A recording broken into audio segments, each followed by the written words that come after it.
नमस्कार दोस्तों, मैं VPRE टेक्निकल वेद में आप सभी का स्वागत करता हूं। दोस्तों, हमारे इस चैनल पर आपको केंद्र और राज्य सरकार की महत्वाकांक्षा एवं लाभकारी योजनाओं से लेकर के सभी प्रकार की प्रतियोगी परीक्षाओं की डिटेल्स और फॉर्म ऑनलाइन करने की संपूर्ण जानकारियों की वीडियो आपको उपलब्ध करवाई जाएंगी। साथ में MS ऑफिस जैसे कि MS वर्ड, MS एक्सेल और MS पावर पॉइंट और कॉम्पिटिटिव मैथ के कोर्स भी आपको फ्री में उपलब्ध करवाए जाएंगे। अतः जिन लोगों ने अभी तक हमारे चैनल को सब्सक्राइब नहीं किया है तो प्लीज चैनल को सब्सक्राइब करके बेल आइकन प्रेस करें, ताकि जब भी मैं कोई नई वीडियो अपलोड करूं तो आपको उसकी नोटिफिकेशन मिल जाए। दोस्तों, स्कूल और कॉलेज में एकेडमिक सेशन की पढ़ाई शुरू हो चुकी है और इसलिए स्कॉलरशिप पोर्टल पर सेशन 2022-23 के लिए स्कॉलरशिप में अप्लाई का प्रोसेस भी शुरू हो चुका है। नेशनल इन्फॉर्मेशन सेंटर, जो कि भारत सरकार का इंफॉर्मेशन डिपार्टमेंट है, उसने भी अपने मीडिया से न्यू स्कॉलरशिप में रजिस्ट्रेशन और अप्लाई की घोषणा कर दी है। इन स्कॉलरशिप में क्लास 1 से लेकर 12 तक के स्कूल स्टूडेंट और कॉलेज स्टूडेंट भी अप्लाई कर सकते हैं। वोकेशनल कोर्सेज में भी स्कॉलरशिप के लिए अप्लाई किया जा सकता है। डिस्टेंस लर्निंग के लिए भी और रिसर्च लर्निंग के लिए भी स्कॉलरशिप के लिए आप NSP से अप्लाई कर सकते हैं। NSP यानी नेशनल स्कॉलरशिप पोर्टल, यह इंडिया का स्कॉलरशिप पोर्टल है जिसके द्वारा आप सेंट्रल या स्टेट गवर्नमेंट या UGC AICTE की किसी भी स्कॉलरशिप में अप्लाई कर सकते हैं।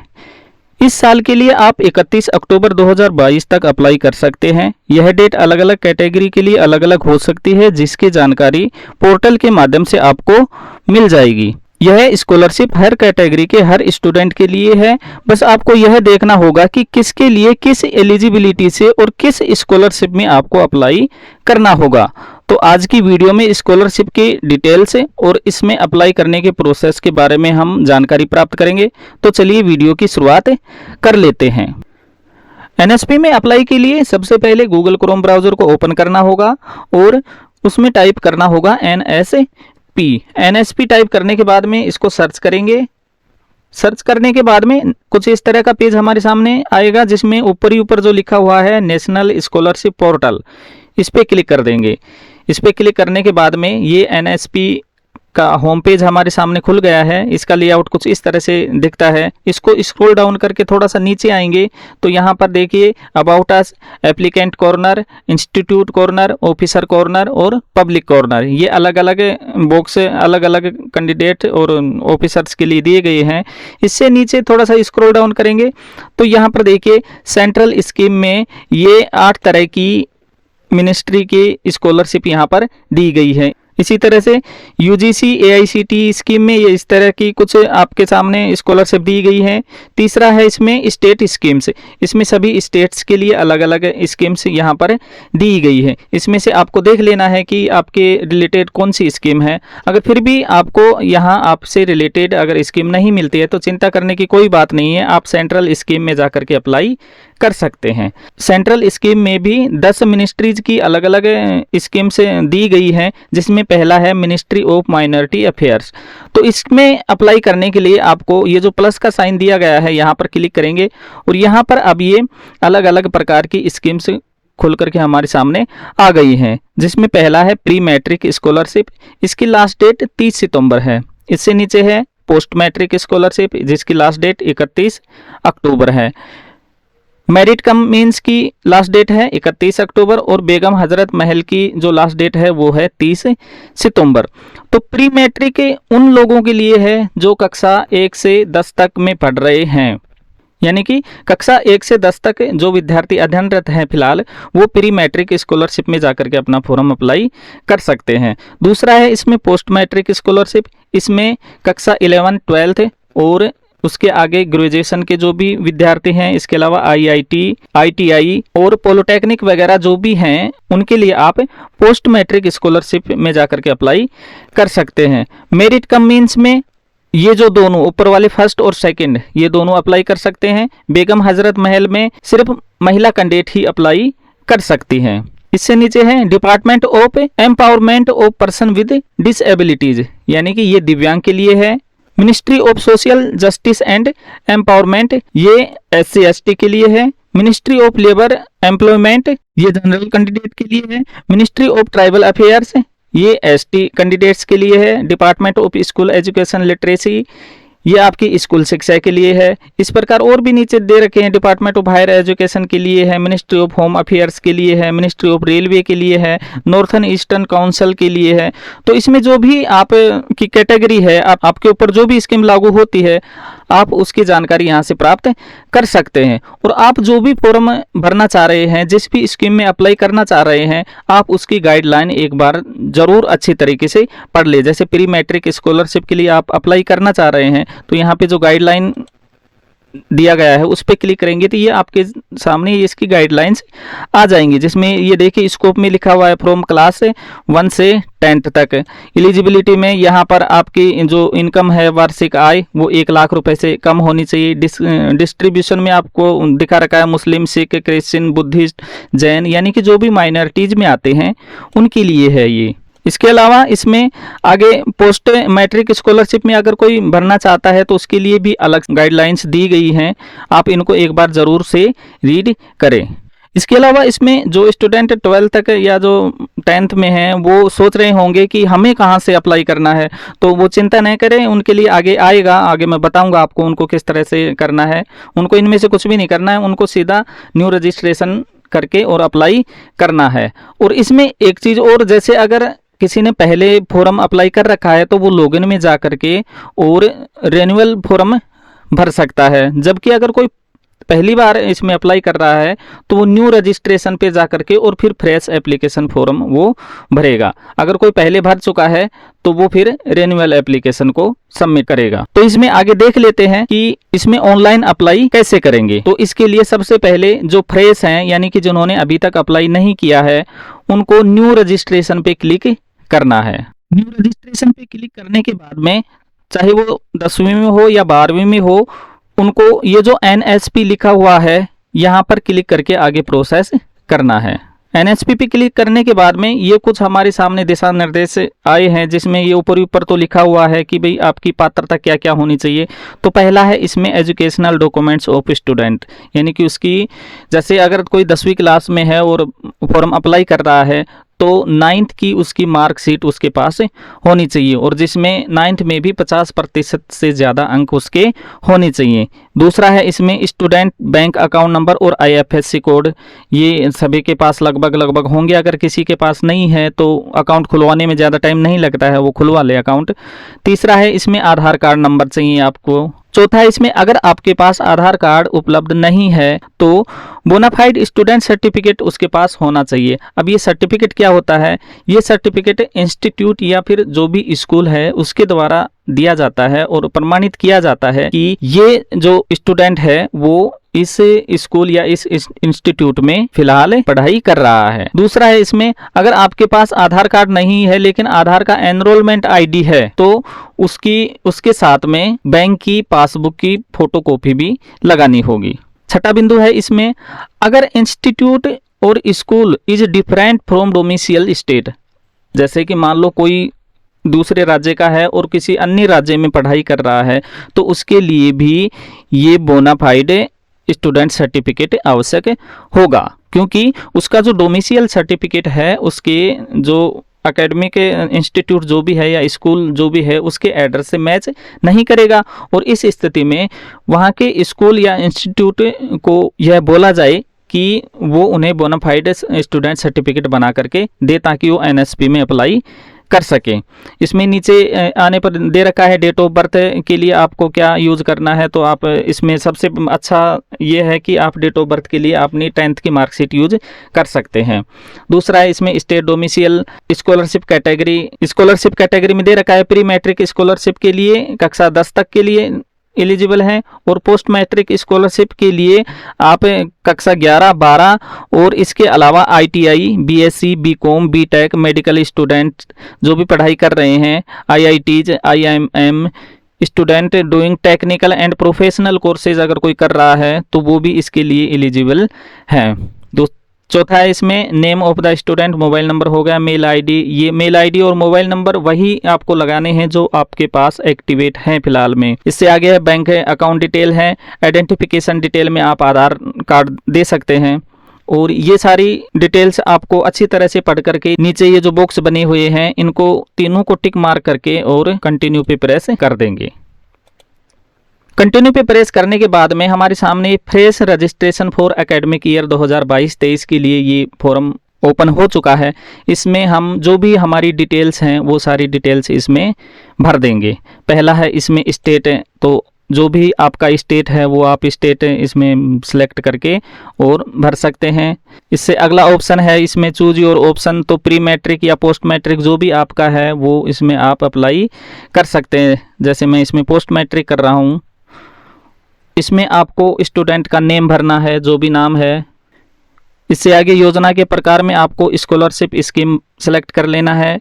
डेट ऑफ बर्थ में आपको डेट ऑफ बर्थ इस कैलेंडर में से सेलेक्ट कर लेनी है। सेलेक्ट करेंगे फीमेल मेल जो भी है आपका वो आप इसमें चूज कर लेंगे। मोबाइल नंबर लगा देंगे, जो भी आपका मोबाइल नंबर है।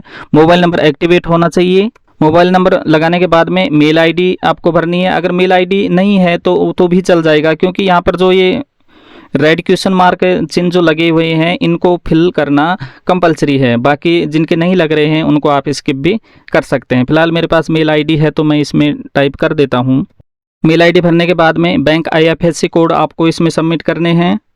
इसके बाद में इससे आगे बैंक आईएफएससी को कन्फर्म करना है। दोबारा से बैंक आईएफएससी कोड लगाएंगे। इसके बाद में नीचे ही आपको बैंक अकाउंट नंबर देना है। इससे आगे आपको बैंक अकाउंट नंबर कन्फर्म करने हैं। इससे आगे बैंक का नाम अपने आप आ जाएगा जैसे ही आप आईएफएससी कोड और अकाउंट नंबर लगाओगे। आइडेंटिफिकेशन डिटेल्स में आपको जो भी आपके पास है, आधार कार्ड है तो वो लगा देंगे। अगर आधार कार्ड नहीं है, एनरोलमेंट आईडी है तो वो सेलेक्ट कर लेंगे। अगर इन दोनों में से कुछ भी नहीं है तो आप बैंक अकाउंट की पासबुक की स्कैन कॉपी भी आप अपलोड कर सकते हो। फिलहाल मेरे पास आधार कार्ड है तो मैं आधार को सेलेक्ट कर लेता हूँ और यहाँ पर आधार नंबर अपने को लगा देने हैं। इससे आगे नीचे आ जाएंगे और यहाँ पर ये जो कैप्चा दिए गए हैं इनको टाइप करना है और ये जो बॉक्स हैं इनको तीनों को टिक मार्क कर देंगे। रजिस्टर पे क्लिक करेंगे। इसके बाद में स्टूडेंट रजिस्टर्ड सक्सेसफुली का ये मैसेज आ गया है और हमारे सामने एप्लीकेशन आईडी भी आ गई है। इसको हम या तो स्क्रीनशॉट ले लेंगे या फिर इसको कहीं सेव करके लिख लेंगे और इसका एक मैसेज आपके मोबाइल पर भी आ गया होगा जिसमें आपके पासवर्ड आए होंगे। इससे आगे इस पे कंटिन्यू पे क्लिक करेंगे। कंटिन्यू पे क्लिक करने के बाद में हमारे पास कुछ इस तरह की विंडो आएगी जिसमें लॉगिन फॉर फ्रेश एप्लीकेशन आ रहा है। इसमें हम लॉगिन आईडी लगा करके और पासवर्ड लगा देंगे जो हमारे पास मोबाइल में आए हैं। कैप्चा कोड लगाएंगे। अगर ये कैप्चा कोड आपको समझ में नहीं आ रहा है तो यहाँ पर क्लिक करके आप दूसरा कैप्चा भी ले सकते हैं। कैप्चा लगाने के बाद लॉगिन पे क्लिक करेंगे। लॉगिन पे क्लिक करने के बाद में हमारे पास एक वन टाइम पासवर्ड आएगा। वन टाइम पासवर्ड यहाँ पर लगा देंगे और कन्फर्म ओटीपी पे क्लिक कर देंगे। कन्फर्म ओटीपी पे क्लिक करने के बाद में हमारे सामने कुछ ये डायलॉग बॉक्स खुला है जिसमें पासवर्ड चेंज करवा रहा है। तो पहले तो न्यू पासवर्ड लगाएंगे, यानी कि वो पासवर्ड लगाएंगे जो अपने को याद रह सके, यानी कि नए पासवर्ड हमें यहाँ क्रिएट करने हैं। नीचे यहाँ पर पासवर्ड को कंफर्म करेंगे और सबमिट पे क्लिक कर देंगे। सबमिट पे क्लिक करने के बाद में ये हमारे सामने हमारी डिटेल्स जो भी रजिस्ट्रेशन के टाइम पे हमने भरी थी वो सारी डिटेल्स हमारे सामने खुल करके आ जाएंगी, जिसको हमें चेकआउट कर लेना है। और फिर लेफ्ट साइड में ये जो आप बॉक्स देख रहे हो एप्लीकेशन फॉर्म, यहाँ पे क्लिक कर देंगे।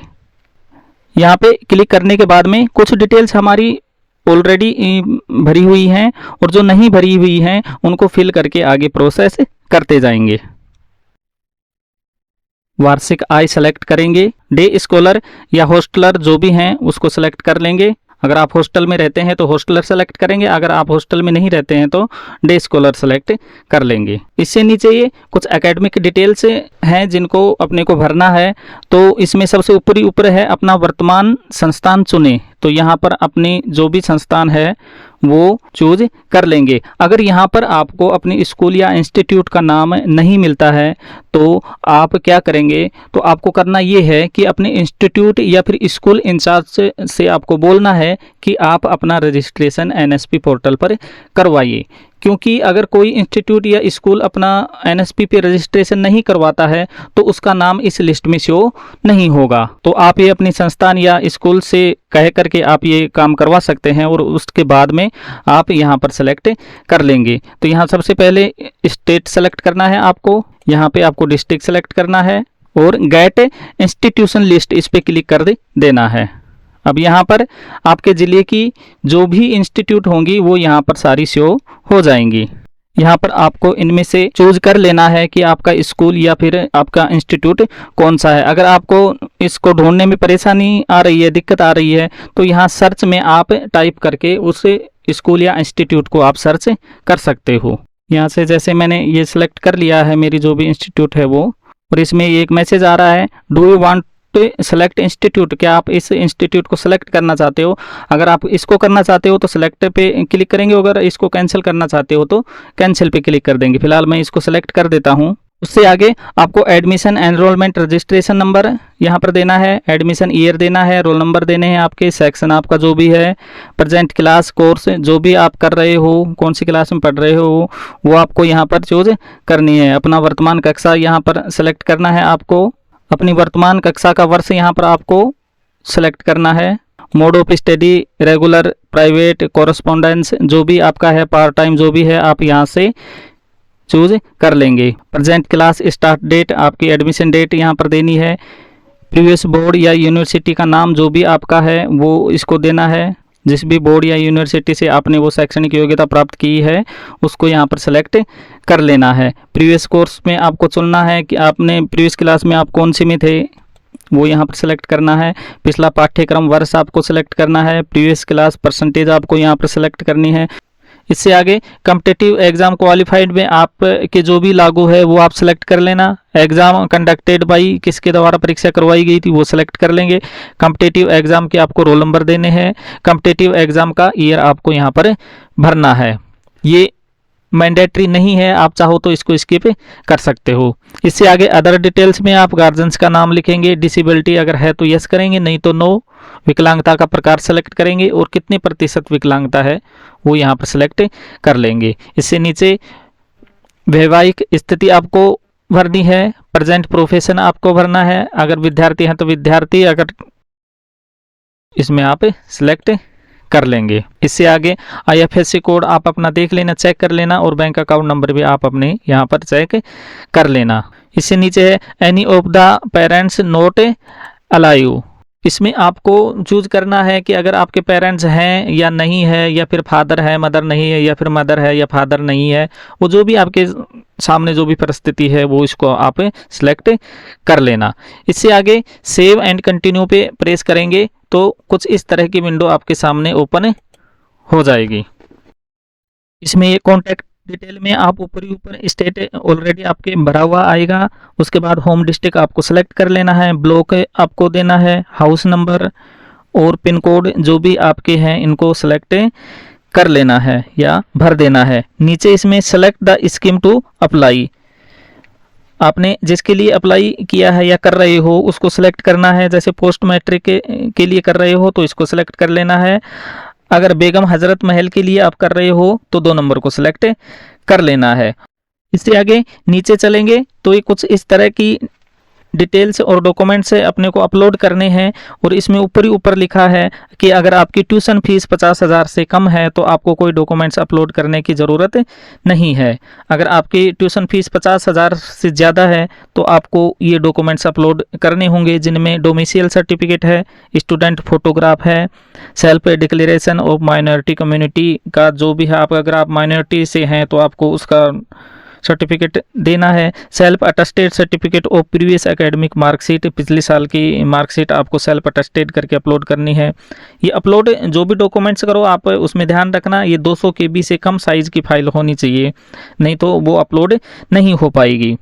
5वें नंबर पे है इसमें fees receipt of current course year, आपने फिलहाल जिस कोर्स में एडमिशन ले रखा है या जिस क्लास में आप पढ़ाई कर रहे हैं उसकी फ़ीस की रसीद आपको यहाँ पर अपलोड करनी है। इनकम सर्टिफिकेट में आपको अपना आयकर प्रमाण पत्र यहाँ पर अपलोड करना है। बैंक अकाउंट में आपको अपनी बैंक अकाउंट की जो पासबुक है उसकी फोटोकॉपी यहाँ पर अपलोड कर देनी है। बोनाफाइड स्टूडेंट ऑफ इंस्टीट्यूशन, इसमें देखिए अगर आपके पास आधार नहीं है तो भी आपको ये बोनाफाइड सर्टिफिकेट अपलोड करना है।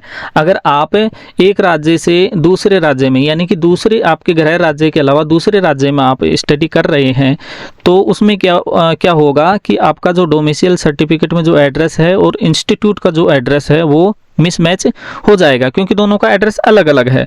तो ऐसी स्थिति में आपको बोनाफाइड स्टूडेंट सर्टिफिकेट आपको यहाँ पर अपलोड करना होगा। तो ये बोनाफाइड सर्टिफिकेट कहाँ से मिलेगा, तो इसमें ये जो डाउनलोड का बटन दिख रहा है इस पर क्लिक करेंगे तो उसका एक फॉर्मेट सामने आ जाएगा इस तरह से जो आप स्क्रीन पे देख रहे हो। तो इसमें अपनी सामान्य जानकारी भर करके और अपने इंस्टीट्यूट के जो हेड है उनसे सील साइन करवा करके और ये डॉक्यूमेंट्स आपको अपलोड कर देने हैं। अपलोड कर देने के बाद में फाइनल सबमिट पे क्लिक करेंगे। फाइनल सबमिट पे क्लिक करने के बाद में आप इसका प्रीव्यू भी इस तरह से देख सकते हो और नीचे इसका प्रिंट निकाल सकते हो। और फाइनल सबमिट करते ही आपका फॉर्म अप्लाई हो जाएगा। अब आपका जो फॉर्म है वो आपके इंस्टीट्यूट या फिर स्कूल के हेड के जो लॉगिन आईडी है वहाँ पर चला जाएगा।